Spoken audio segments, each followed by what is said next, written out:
USSR के disintegration के लिए गोर्बाचेव कितना जिम्मेदार थे। नमस्कार दोस्तों, एडुशन आईएएस की यूट्यूब चैनल पे आप सभी का स्वागत है। आज इसी सवाल पे चर्चा करेंगे हम और इसी दौरान हम लोग 1991 में जो यूएसएसआर की डिसइंटीग्रेशन होता है और जिस दौरान कोल्ड वॉर हम एंड भी हो जाता है इसके बारे में भी हम डिस्कस करेंगे। तो देखिए दोस्तों, this is a very important remarkable event with regard to the world history कि 1991 में जो सोशलिस्ट इकोनॉमी के बेसिस पे यूएसएसआर बनाया गया था उसके एंड हो जाता है through the disintegration of USSR.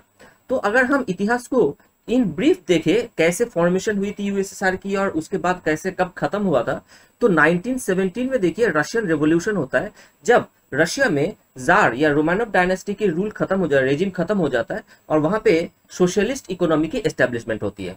ठीक है ना। अब शुरू में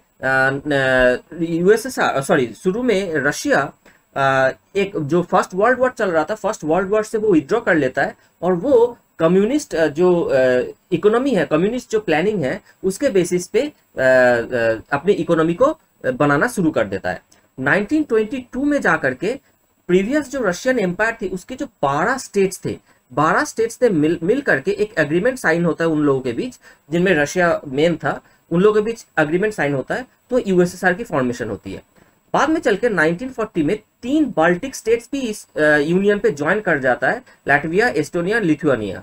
तो ये 15 स्टेट की ये बन जाता है एक यूएसएसआर। ठीक है ना। लेकिन बाद में चल के 1991 में जब डिसइंटीग्रेशन होता है तो रशिया निकल के आता है और मतलब कि इसके साथ साथ 14 और स्टेट्स निकल के आता है, तो टोटल 15 स्टेट में फिर से डिवाइड हो जाता है। This is the history in brief of the formation and breakdown of USSR. अब देखिए, आफ्टर द रशियन रेवोल्यूशन जो रशिया के या फिर यूएसएसआर के जो टॉप लीडरशिप थे उनके अगर हम एक फ्लो चार्ट देखें तो it will come out something like this. तो 1917 में जब रशियन रेवोल्यूशन होता है तो Lenin becomes the top leadership and he was the person for formation of USSR. लेकिन उनके रूल खत्म हो गया था 1924 में जब उनकी डेथ हो गई। ठीक है ना। तो लेनिन के डेथ के बाद Stalin emerged the ruler of Russia, क्योंकि देखिए उस टाइम पे मतलब after Lenin there was the competition between two person that is Stalin and Trotsky. Out of this Stalin emerged victorious और स्टालिन के टाइम पीरियड में USSR had witnessed a lot of progress. इनमें सबसे ज्यादा जो progress देखने को मिल जाता है remarkable, that is the protection from the great depression that visited 1929-30। तो ग्रेट डिप्रेशन में entire world economy was affected except for USSR economy, क्योंकि वहां पे प्लानिंग इकोनॉमी स्टार्ट हो गया था, स्टालिन ने स्टार्ट कर दिया था, जिसके वजह से ग्रेट डिप्रेशन रशिया को या यूएसएसआर को टच भी नहीं कर पाया था। दूसरी तरफ जब सेकेंड वर्ल्ड वॉर भी होता है तो भी माना जाता है कि it is USSR was mainly responsible for the fall of Hitler. तो वहां पे भी उनका एक प्रोग्रेस या फिर कंट्रीब्यूशन देखने को मिलता है। बाद में चलकर 1945 में जब सेकेंड वर्ल्ड वॉर खत्म होता है तो there was rise of 2 super power in the world, that is USA and USSR, और फिर कोल्ड वॉर भी स्टार्ट हो जाता है। ठीक है ना। तो स्टालिन का रूलिंग पीरियड चला था 1953 तक। उसके बाद क्रुश्चेव आए थे, इनका रूलिंग पीरियड चला था 1964 तक, जब cold war politics intense moment में चल रहा था। इन्हीं के टाइम पे the most tense moment had appeared in the Cold War politics, that is Cuban Missile Crisis। जिस टाइम पे यूएस के प्रेसिडेंट थे जॉन एफ कैनेडी। ठीक है ना। वो क्रुश्चेव के टाइम पे ही हुआ था। उसके बाद आए थे Brezhnev, he had rule for up to 1984 and then finally came Gorbachev who came in 1985। ठीक है ना। और 1991 में जब रशिया के डिसइंटीग्रेशन होता है सो गोर्बाचेव वाज द president। ठीक है ना। So this is the flowchart of a top leadership of Russia over a period of time from Russian Revolution to disintegration of USSR। ठीक है ना। अब देखिए, अगर हम इसके जो फैक्टर्स है, जो रीजन है डिसइंटीग्रेशन की, इसको अगर हम एनालाइज करें तो इसमें इकोनॉमिक फैक्टर, पॉलिटिकल फैक्टर, ये सारे फैक्टर्स है। ठीक है ना। तो सबसे पहले हम लोग आते हैं इकोनॉमिक फैक्टर पे। देखिए, सबसे पहली बात तो यह है कि यूएसएसआर में सबसे शुरू से ही सोशलिस्ट मॉडल को एस्टेब्लिश किया गया था। Now this socialist model in the initial phases up to 3 decades prove to be a huge success और रशिया में काफी इकोनॉमिक प्रोग्रेस भी देखने को मिला था। लेकिन धीरे धीरे after 3 decades this socialist model started to prove to be a failure. क्योंकि देखिए सोशलिस्ट मॉडल में ये क्या होता है कि लोगों के ऊपर रिस्ट्रिक्शन, इकोनॉमिक रिस्ट्रिक्शन बहुत ज्यादा आ जाता है।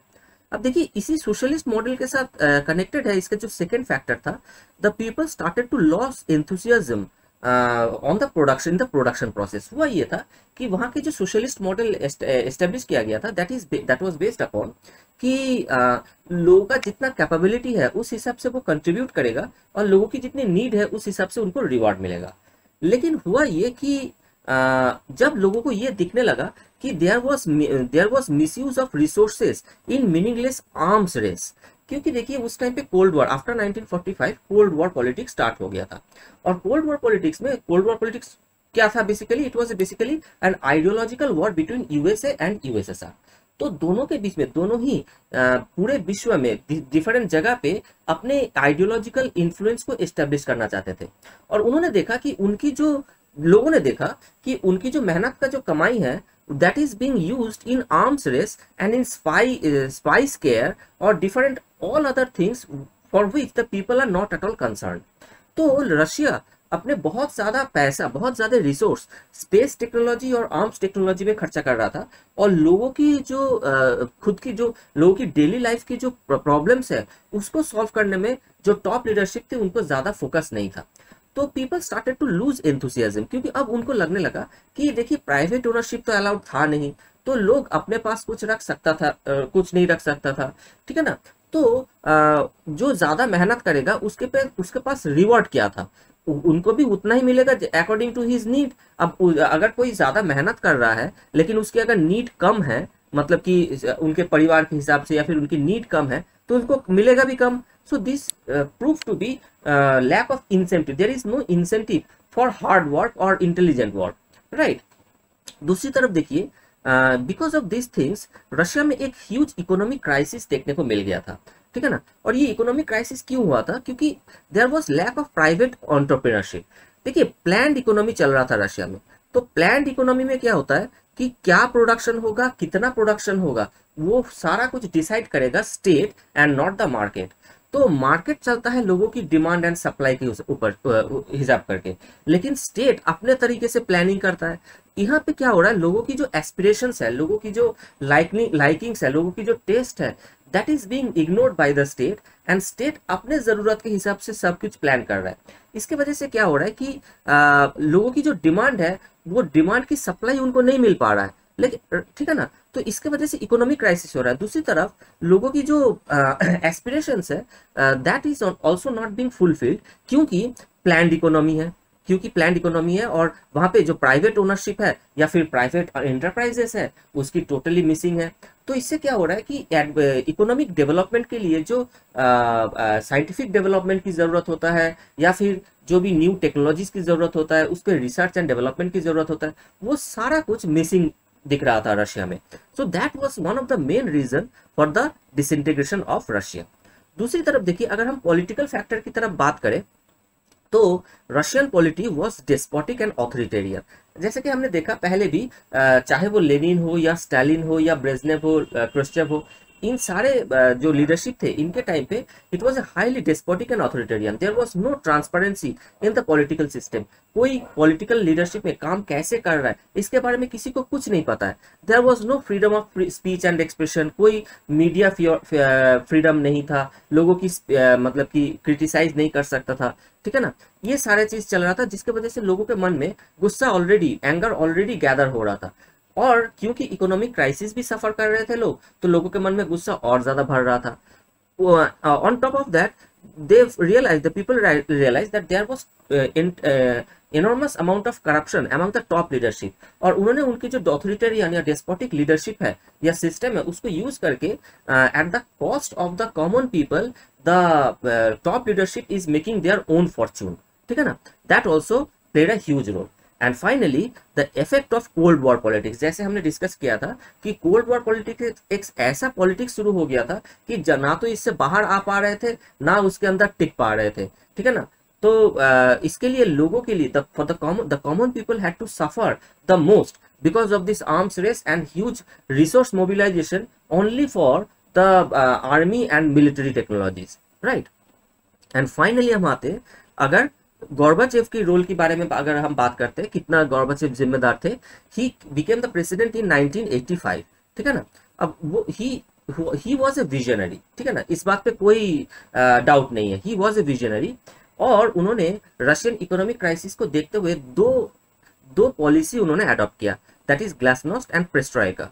Glasnost was basically mean openness, मतलब अब इसके अंदर क्या किया गया, थोड़ा सा freedom of speech and expression को अलाउ किया गया, मीडिया फ्रीडम थोड़ा सा अलाउ किया गया, क्रिटिसिज्म अलाउ किया गया except for the criticism of the communist party. उसके अलावा किसी को भी क्रिटिसाइज किया जा सकता है, प्रोटेस्ट ऑर्गेनाइज किया जा सकता है, ये सारा कुछ अलाउ किया गया था। दूसरी तरफ under perestroika which is means liberalness, इसमें थोड़ा प्राइवेट एंटरप्राइज, प्राइवेट ओनरशिप को अलाउ किया गया था, मार्केट मतलब प्रोडक्शन प्रोसेस को मार्केट के साथ लिंक किया गया, जो फैक्ट्री के मैनेजमेंट होगा, manager will be elected by the workers, ये सिस्टम किया गया था। तो एक इलेक्शन की, एक डेमोक्रेसी का भी प्रोसेस थोड़ा सा लाने की उन्होंने कोशिश किया था। अब होता ये है कि जब कोई भी एक समाज बहुत दिनों से ऑथोरिटेरियन रेजिम के अंदर रहा है, उसको अगर थोड़ा सा भी फ्रीडम मिले तो वो उस फ्रीडम का यूज करते हैं, ठीक है ना। जिसकी वजह से इस फ्रीडम को यूज करते हुए क्या हुआ, रशिया में बहुत ही ज्यादा प्रोटेस्ट होने लगा और उसके वजह से और भी ज्यादा इकोनॉमिक क्राइसिस बढ़ने लग गया था। डिफरेंट स्टेट्स जो रशिया के साथ 1922 में ऐड हुआ था, वो अपने इंडिपेंडेंस डिमांड करने लगे। अब उनको ये मौका भी मिल गया था because of this two policies that had been adopted by Gorbachev. तो गोर्बाचेव ने जो सोचा था कि ये लिबरलनेस, जो लिबर्टी या फ्रीडम जो लोगों को दिया गया है, this will be appreciated by the people and it will help in the growth and development of the nation, वो एक्चुअली हुआ नहीं। और इंडिपेंडेंस की मांग बढ़ गई, लोगों के अंदर अनरेस्ट बहुत ज्यादा फैल गया, और by the year 1991 Gorbachev realized it is no more possible to keep USSR united, and finally the decision was taken कि disintegration of Russia was conducted in the December of 1991. So this is all about the role of Gorbachev. अब आप लोग सोचिए कि Russia के disintegration के लिए क्या गोर्बाचेव सिर्फ जिम्मेदार था, या जिम्मेदार था तो कितना जिम्मेदार था, ठीक है, और या तो फिर गोर्बाचेव के अलावा जो हालात था, वहां के जो सर्कमस्टेंसेस थी, क्या वो ज्यादा जिम्मेदार था। Thank you.